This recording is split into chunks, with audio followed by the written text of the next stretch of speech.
Livro de Lucas, capítulo 24, o versículo de número 46. Livro de Lucas. E você começa a entender algumas orientações que o próprio Jesus disse: olha, eu estou indo para o céu, mas antes que vocês saiam de Jerusalém, precisa acontecer algo com vocês. Não saia de Jerusalém, não saia da tua igreja, não saia da tua casa para fazer a obra de Deus, sem que vocês tenham isso que eu vou falar para vocês agora. Isso serve muito para nós, porque às vezes a gente quer fazer a obra de Deus, mas não tem isso que nós vamos ler para poder fazer a obra de Deus. Aí nós somos frustrados, fica cansado, desiste. Por quê? Porque não tem isso que Deus falou que vai dar em sua palavra. Lucas 24, 46 diz assim: e disse-lhe, assim está escrito, e assim convinha que o Cristo padecesse e ao terceiro dia ressuscitasse dos mortos, e em seu nome se pregasse o arrependimento e a remissão dos pecados em todas as nações, começando por Jerusalém. Olhando para esse texto, Jesus está falando aqui nessa palavra: olha, convém, eu vou morrer sim, isso já foi predito, isso vai acontecer, mas no terceiro dia eu vou ressuscitar dos mortos. E ele diz que no nome dele fosse pregado o arrependimento e a remissão, quer dizer, iria ser tirado todo o pecado, e isso iria ser feito em todas as nações, em todos os lugares, mas teria um lugar que deveria começar: em Jerusalém. A nossa Jerusalém é a nossa casa. Depois da nossa casa é a região que nós moramos. Por exemplo, aqui começa Jerusalém. Jerusalém é a igreja. Antes de ir pregar lá do outro lado da cidade, a gente tem que começar aqui em volta. Começar em Jerusalém. Mas como é que eu vou começar um trabalho, uma obra de Deus? Vamos ver como continua o versículo 48. E dessas coisas vós sois testemunhas. Está falando para os discípulos: ó, vocês sabem tudo o que aconteceu, vocês conhecem. E o versículo 49, ele fecha tudo isso: e eis que sobre vós envio a promessa de quem? A promessa é do Pai. Ficai, porém, na cidade de Jerusalém, até que do alto sejais revestidos de poder. Esse poder vai vir da onde? Vai vir do baixo? Não, vai vir do alto, vai vir do céu. Nós não devemos então buscar poder e autoridade ali do lado, na outra pessoa. Por exemplo, quem faz um curso teológico, ele sai de lá com conhecimento. A autoridade não vem de lá, vem do alto. Todos os apóstolos tinham conhecimento, caminharam com Jesus, andaram com Jesus, mas o próprio Jesus falou assim: ó, mas vocês ficam aqui em Jerusalém, não saiam de Jerusalém, até que vocês sejam revestidos do alto, até que vocês sejam tomados por uma autoridade, um poder que você não vai encontrar na terra. O curso teológico, ele não forma pastor. De repente eu posso estar frustrando alguém, mas o curso teológico não forma pastor. O curso teológico informa, traz informação ao pastor. Ele somente dá instruções, orientações, porque a autoridade e o poder vem da onde? Do alto. Não adianta. É por isso que às vezes eu vejo pessoas cheias de conhecimento, mas pouca autoridade. Porque o conhecimento não substitui a autoridade que Deus nos dá. Então aqui nessa igreja, de repente alguém pode estar falando assim: pastor, mas eu não fiz nenhum curso teológico, não fiz nada, como que eu posso orar por uma pessoa que ela possa ser curada, ser liberta? Eu posso fazer isso, pastor? A palavra de Deus diz que Pedro não era uma pessoa que nem sabia escrever, ele não era letrado. E se você vê em Atos capítulo 5, versículo 10, se não me falha a memória, ou 10, 5, diz que a sombra dele curava as pessoas. Olha só, as pessoas colocavam os doentes na beira do caminho para que a sombra passasse por sobre aqueles doentes, para que aqueles doentes fossem curados. A primeira pregação de Pedro salvou, converteu quase 3.000 pessoas. Quem que era Pedro? Pedro é aquele que negou Jesus 3 vezes.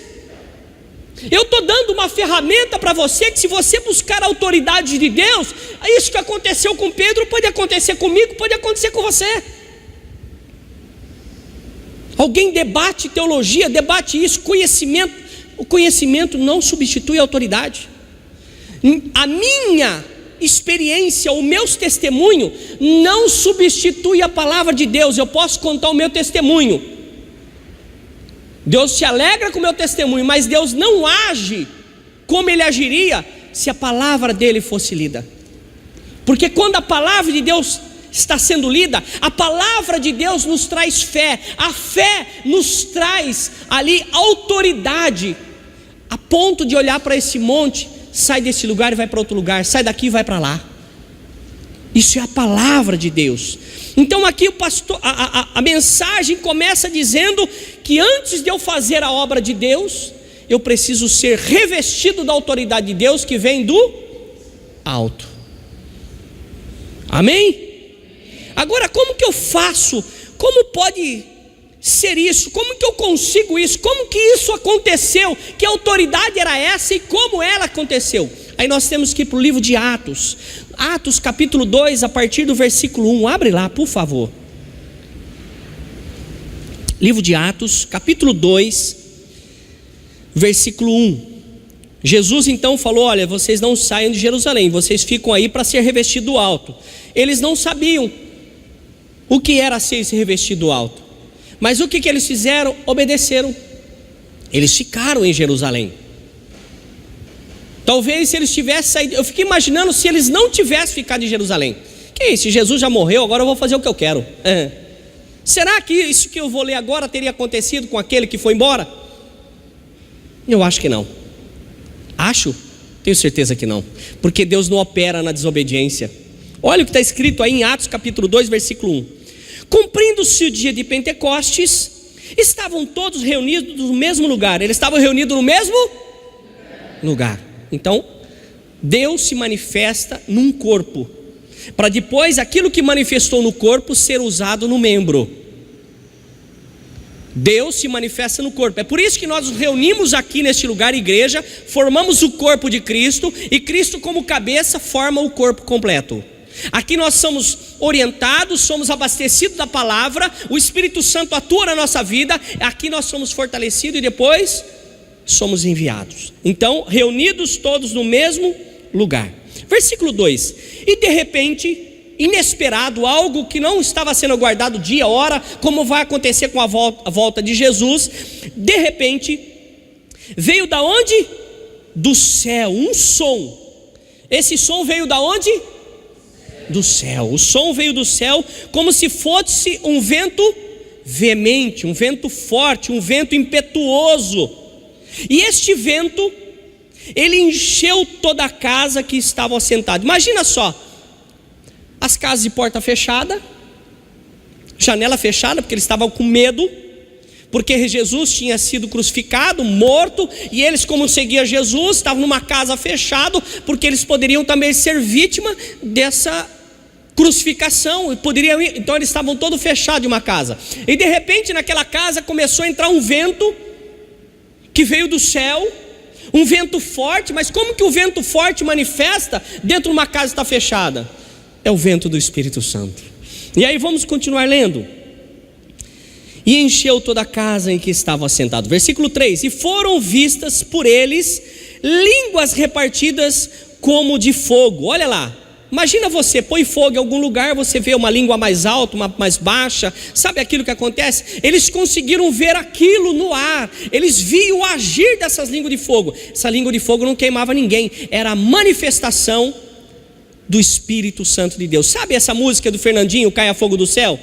Ele está falando o que aconteceu com Elias, a oração que ele fez para que o holocausto que ele tinha feito diante dos profetas de Baal fosse consumido pelo fogo do céu. Por isso caia fogo do céu e mostre para esse povo que há Deus em Israel. Caia fogo do céu sobre a minha vida, para que aqueles que me cercam possam ver que há Deus na minha vida. Isso aconteceu lá no altar, mas quem é o altar agora? O altar sou eu. O templo sou eu, é eu que conduzo, é eu agora que o Espírito Santo, Deus Espírito, habita em mim, e por onde eu vou, eu estou levando o Senhor para conhecer os lugares que eu vou através dos meus olhos. Por isso que a palavra diz: os seus olhos são luz, quão iluminado é seu corpo. Mas se for treva, que escuridão será? Então agora você começa a imaginar, todo lugar que você vai, você leva o Senhor contigo. E aí os lugares que você olha, você está mostrando os lugares. E esses lugares que você olha, você está mostrando para Jesus, você está mostrando para Deus, através do Espírito Santo que habita em nós. E aquilo que o Senhor tem visto através da sua vida, tem trazido alegria ao coração de Deus? Aquilo que eu falo, eu estou falando para que Deus que habita em mim, o Espírito Santo, venha ouvir o que eu estou falando. Aquilo que eu falo traz alegria ao coração de Deus? Aquilo que eu ouço, aquilo que eu penso, tudo Deus está sabendo antes de acontecer. Mas aí eu pergunto, tudo isso traz alegria ao coração de Deus? É uma pergunta que só cada um individual pode responder. Olha só, e continua no versículo 4: e todos foram cheios do Espírito Santo. Todos foram cheios do Espírito Santo. Mas o que eles tiveram que fazer? Ficar no lugar, obedecer a Deus. E eles não poderiam sair de Jerusalém, porque eles precisavam, antes de sair, receber o poder de Deus sobre a vida deles. E aqui agora veio, todos então ficaram cheios, foram cheios do Espírito Santo e começaram a falar em outras línguas, conforme o Espírito Santo lhe concedia que falassem.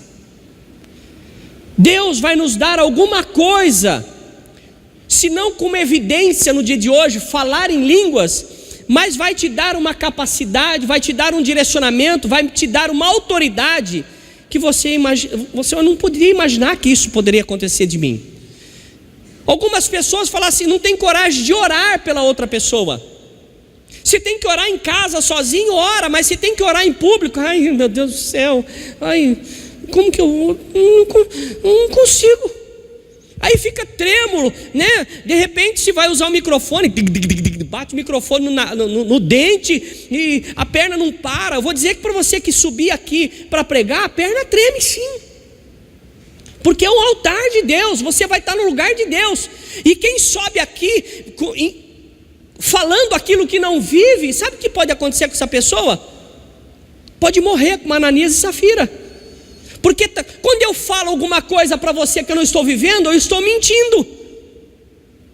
Então eu tenho que tomar cuidado, nós devemos tomar cuidado com aquilo que falamos para as outras pessoas, porque a gente pode estar mentindo, e o pai da mentira não é Deus, o pai da mentira é o diabo.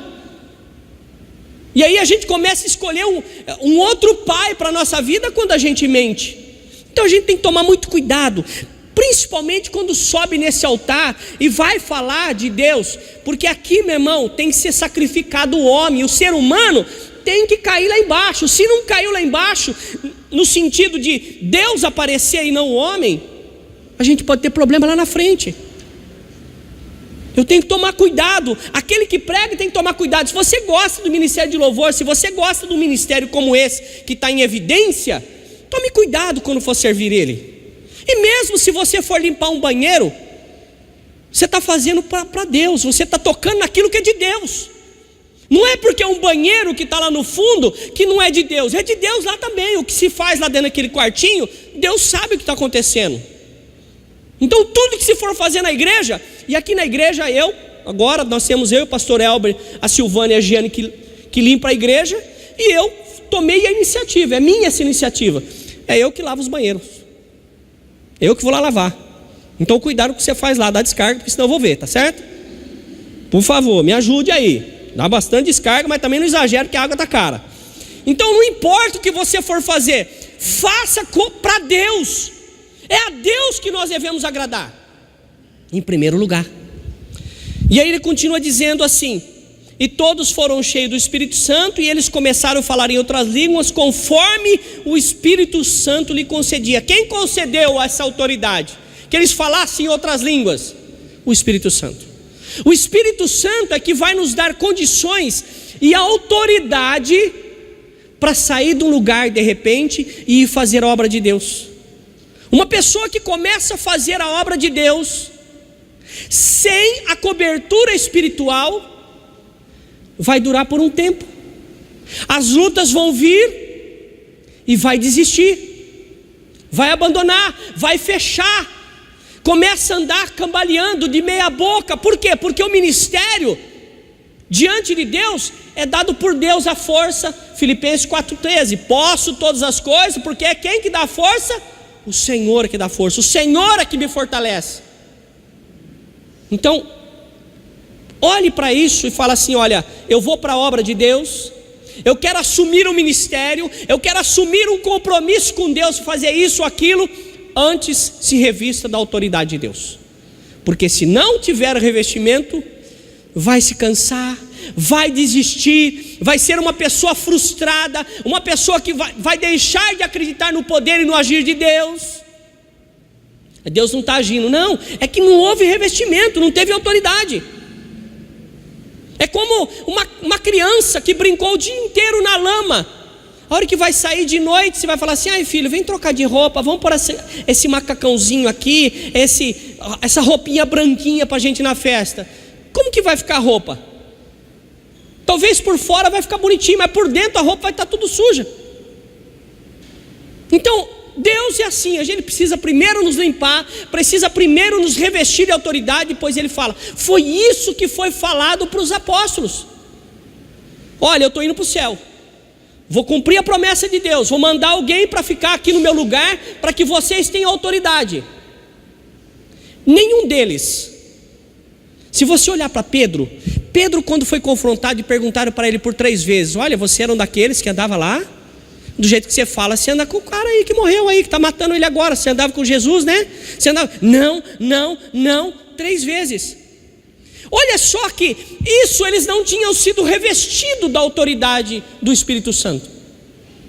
Se você olhar a história de todos os apóstolos depois, todos eles, o pessoal falava para ele assim: vou te matar, hein? Ele falou assim: olha, pode matar, você mata a carne, mas meu espírito não.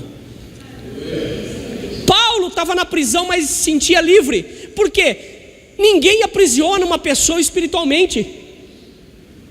A felicidade não está naquilo que nós temos, mas naquilo que nós somos. Tem pessoas que é rica, trilhardária, mas é uma pessoa infeliz. E você vai nos lugares mais simples, você é pessoa rindo largado, e ri tranquilo, e ri. Por quê? Porque ela não está presa naquilo que ela tem, mas ela é feliz naquilo que ela é.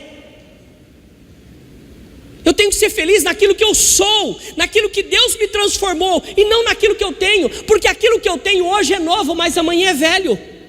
Hoje o celular pode ser a primeira geração, amanhã já sai um outro, eu não tenho mais a primeira geração. Mas eu vou ser sempre uma pessoa feliz. Então eu tenho que ser feliz naquilo que Deus me transforma, naquilo que Deus tem como essência. O centro da minha vida é Deus. Olha, é como se fosse essa linha de divisão de cor. Eu estou bem? Estou assim com Deus. Eu estou mal? Estou assim com Deus. Fiquei bom de novo? Estou assim com Deus. Sabe, a gente tem que tomar cuidado se a nossa vida espiritual depende daquilo que a gente tem ou aquilo que não tem. Isso não é vida espiritual, isso é materialismo. Precisa ter um encontro com Deus, porque tem pessoas que fazem assim, ó: hoje está mal, amanhã está um milagre, hoje ficou ruim, depois fica assim, ó, é gangorra. Não é, nós precisamos ter vida com Deus. A nossa vida com Deus tem que ser independente da nossa situação. Pessoas aqui me conhecem, já passei pelo fundo de uma agulha aqui, mas nem por isso Deixei-me notar, deixei porque eu não estou aqui, meu irmão, porque eu quero estar, porque Deus me colocou. Você não é assim, você não está aqui nessa noite porque você quer estar, porque Deus te trouxe aqui, porque Ele quer te fortalecer, Ele quer te revestir também do alto do Espírito Santo, para que você tenha autoridade e poder sobre tudo aquilo que se levantar contra você. Você vai abrir a tua boca e vai falar: aqui não, aqui tem Jesus, eu sou templo do Espírito Santo, aqui não tem lugar para cacareco. Quer ver uma coisa ruim, lugar para cacareco? Todos nós em casa temos um lugar chamado lugar da bagunça. É uma gaveta, é um jarro, é um vaso, é um cantinho, é um armário, é algum lugar. Nós temos lugar da bagunça. Aquele lugar que você tem que abrir com cuidado com a mão em cima, porque senão pula. Tem. Quem não tem aqui, se falar que não tem, eu vou orar agora para expulsar esse espírito da mentira. Tem sim. E quando não, é o carro. No carro tem de tudo lá dentro. Porta-mala, porta-luva, tem tudo. Vai procurar, tem. Todos nós temos isso. E a nossa vida não pode ser esse lugar de bagunça. O templo do Espírito Santo tem que ser organizado. Esses dias mesmo eu fiz uma pergunta para um menino, para um jovem, para um rapaz. E eu faço para você nessa noite: daqui a 5 anos, quem vai ser você no mundo espiritual? Qual é o seu projeto? Aonde você quer chegar? A gente faz planos no mundo e é frustrado. Mas se você fizer plano com Deus, Deus vai te honrar. Como receber o Espírito Santo naquele dia? Os apóstolos receberam lá, na descida. Mas e depois as outras pessoas? Como que eles faziam para receber o Espírito Santo? Atos 19:6. Livro de Atos, capítulo 19, versículo de número 6. Olha o que diz aí. As pessoas queriam receber o Espírito Santo. E como é que eles faziam? Como era a ação? E como é que nós vamos fazer nas sextas-feiras de propósito aqui? Como que a gente vai fazer? Exatamente assim. Olha o que diz aí. Atos 19:6. E impondo-lhes Paulo as mãos, veio sobre eles o Espírito Santo, e falaram em línguas e profetizavam. A palavra de Deus me diz que o Deus de ontem é o mesmo de hoje e não vai mudar. Se nessas sextas-feiras que nós vamos fazer, você vier com o objetivo de alcançar a ação, o poder do Espírito Santo sobre a tua vida, se você tiver isso latente, desejoso, nós vamos orar e vamos colocar as mãos sobre você, e eu tenho certeza que a minha fé vai juntar com a sua, e o poder de Deus vai descer sobre a tua vida. Eu creio nisso. Se aconteceu lá, pode acontecer hoje. Se aconteceu lá, pode acontecer a qualquer momento que eu me colocar desejoso para que aquilo aconteça. E o que o Espírito Santo faz? Para que eu quero o Espírito Santo? Eu vou dar um só, porque os pregadores que vão vir aqui vão falar sobre isso. João 16:13. Olha o que diz em João, Evangelho de João, capítulo 16, versículo 13. João 16:13. Nós estamos em Atos, vamos voltar um pouquinho. 16:13. Olha o que está escrito aí. Aleluias, louvado seja o nome do Senhor. Mas quando vier aquele Espírito da verdade, ele vos guiará em toda a verdade, porque não falará de si mesmo, mas dirá tudo o que tiver ouvido, e vos anunciará o que há de vir. Quando o Espírito Santo de Deus entra em nossas vidas, nós começamos a ver o mundo e entender as coisas na área espiritual de uma forma diferente daquele que não crê. Por isso que a palavra de Deus diz que para o mundo a cruz é loucura. A cruz é loucura. Você fala de Jesus, você é louco. Nós temos um irmão que prega na praça, ele é chamado de louco muitas vezes. O pastor Diógenes prega na praça. E quantas pessoas não falam que ele é louco? Olha lá, tá mais um fanático. Não, meu irmão. É alguém que ama a Cristo a ponto de não ter vergonha de falar desse amor que sente pelo Senhor. Se alguém perguntar para você no ônibus, se você é evangélico, você vai falar assim, ó: eu sou, mas não conta para ninguém. Qual que é a nossa reação quando alguém pergunta se você é evangélico? O que você fala? Você fala assim, Ou você fala, graças a Deus eu já mudei meu caminho. Porque se você me conhecesse como eu era, você ia falar assim, você tinha que mudar mesmo. Se você me conhecesse antes, eu estou falando para você, eu estou falando de mim. Se você me conhecesse antes, fala assim, Osmir, realmente você tinha que mudar, cara. Ou você mudava para Cristo, ou você ia mudar para um cemitério, para uma prisão. Esse era meu destino. Se eu não tivesse me convertido, tido um encontro com Jesus, eu estaria em 2 lugares possíveis: no cemitério ou na prisão. Eu não tinha outro jeito. Então Deus, pela misericórdia dele e pela oração da minha esposa, eu estou aqui hoje como pastor, falando do amor de Cristo que mudou a minha vida. Mudou a minha vida. Eu quero falar para você que mudou a minha vida, porque eu bebia e muito, eu usava droga e muito, mas depois eu experimentei Jesus, e hoje eu não quero parar mais. Sabe, hoje eu estou conhecendo assim de sentir, mas eu quero ver Jesus lá na glória. Eu quero ser o Senhor mesmo, que eu não tive essa oportunidade, e eu quero vê-lo. Eu quero vê-lo. Minha mãe chegava em casa e eu mostrava droga para ela. Mãe, está aqui com maconha na carteira. Eu fico imaginando o coração da minha mãe quando via a droga na minha carteira. Eu fico ouvindo a minha mãe quando ela via que as notícias chegavam, que eu tinha brigado. E as brigas, meu irmão, não era de 1-3 não, era de 50 contra 50. Chegava cortado de espelho, de caco de espelho. Andava com tchaco, andava com cabo de aço dentro do cinto, soco inglês.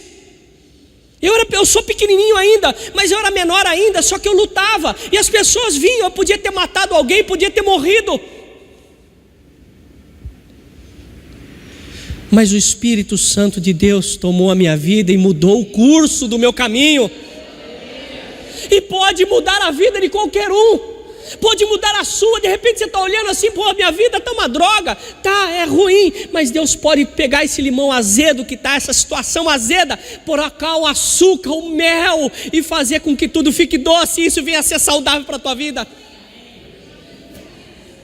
Eu estou falando daquilo que aconteceu comigo, não é com ninguém não. Eu sou vivo disso aqui, de transformação. Eu tenho amigos até hoje, quando eu falo para eles que eu sou pastor, eles dão risada na minha cara. Fala, rapaz, você era esquentadinho, não podia olhar torto para você que você brigava, agora você é pastor, você aguenta isso ainda?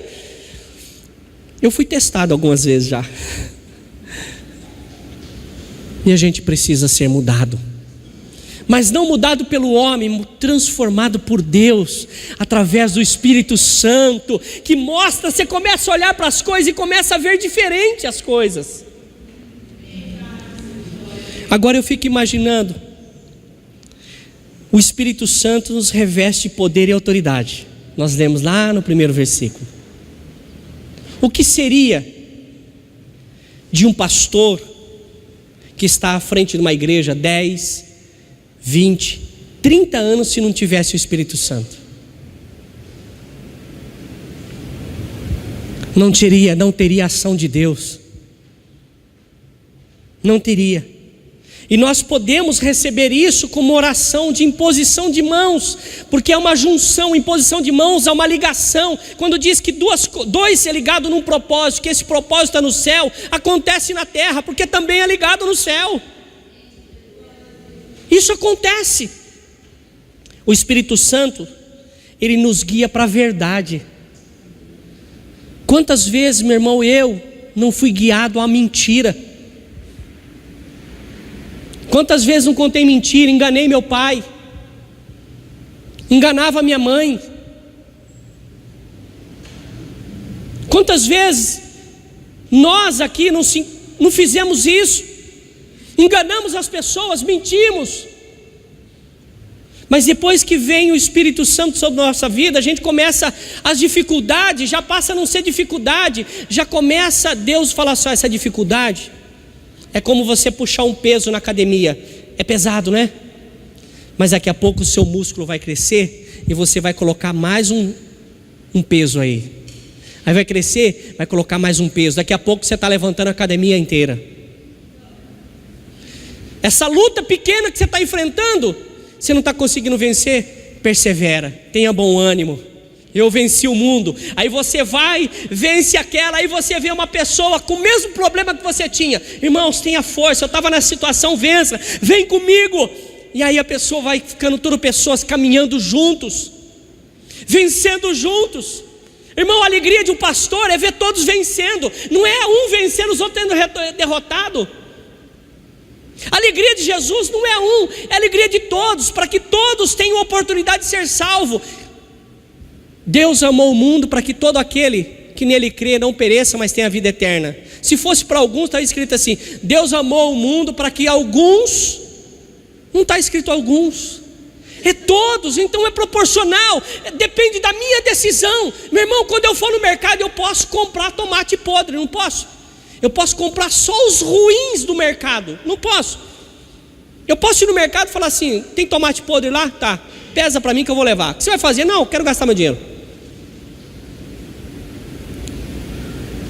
Mas não, nós sabemos escolher coisas boas. Por que no mundo espiritual a gente também não pede sabedoria de Deus para a gente receber as coisas boas? E quero concluir com o Espírito Santo. Anunciaremos o que há de vir. Quantos de nós aqui já não disse para alguém aí assim: olha, pelas coisas que estão acontecendo, Jesus está voltando. Jesus está voltando. Essa guerra, o pastor um dia pregou lá na igreja, isso aí é guerra que vai estar anunciando o fim dos tempos. Essas doenças, corrupções, meu irmão, deixa eu falar um negócio para você. A lavagem não está acontecendo só na política, viu? A lavagem, o problema de limpeza também está acontecendo nas igrejas. As igrejas estão passando por um processo de limpeza. Tudo que é ruim está indo para o ralo, está indo embora, está sendo lavado. E se você está ficando, é porque Deus está te mantendo.